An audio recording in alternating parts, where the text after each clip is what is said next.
Hello traders, Gary Wagner here. It is 12 noon in Honolulu, 6 o'clock in New York on Friday. Happy Aloha Friday, as we say on the islands. It's the 14th day of April, 2023, and this is the Weekend Review. After hitting a high of $2,060 yesterday, profit-taking and dollar strength took over, taking gold prices strongly lower to the tune of $37.60, with the most active June contract currently fixed at $2,1700.70. Unfortunately, today's decline did stomp us out at a small loss. We went long at $2,016.50. Our stop was at $2,008.90 for a loss of $7.60 per ounce, or $760 per COMEX contract. Today we are going to present part 2 about our studies that reveal that gold has been in a grand supercycle that began in 1975. The motive component of the Grand Supercycle is broken into 5 waves, all labeled supercycle waves, typically taking between 6 and 15 years each to complete. The full Grand Supercycle will take 60 or more years to complete. Currently, we are in year 48.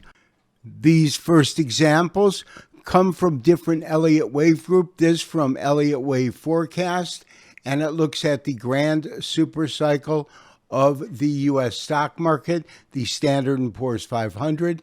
This next example from the Elliott wave forecast. All of the examples used take multiple decades to complete.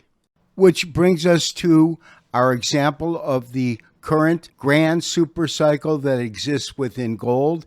Each labeled wave is a supercycle, a component of the 5-count. Waves 1, 3, and 5 are impulse moving in the primary trend direction, and 2 and 4 being corrective waves. We begin in about 1975, right after Nixon had abolished the gold standard. Gold traded lower for a little bit, but by 1980 had completed the first supercycle wave, taking gold from about $200 to $800. From 1980 to 2000, we had a 20-year wave, a corrective wave, moving gold from approximately $800 back down to about $250, which started the strongest of all the waves. Wave 3 took gold in 2000, and by the completion of the wave, which occurred in the middle of 2011, had taken gold from approximately $300 per ounce all the way up to $1,900 plus, the completion of the longest impulse wave or supercycle wave in this Grand Supercycle. From there, we had a multi-year correction, which lasted from 2011 down to the end of 2015. And at that point, gold had roughly lost half of its value, moving from $1,900 to about $1,020. The corrective fourth wave concluded at the end of 2015, beginning of 2016, and it is still in effect to this day.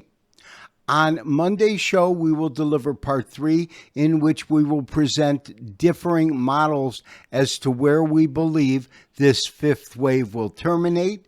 But we have one of the most simplistic models up on the screen.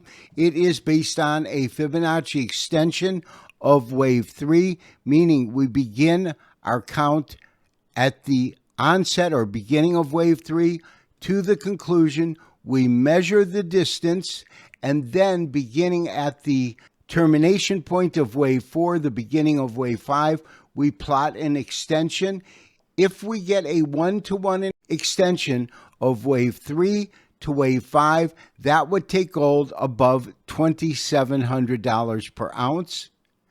If wave 5 is a 78% Fibonacci extension, we would see gold rise to just over $2,300 per ounce.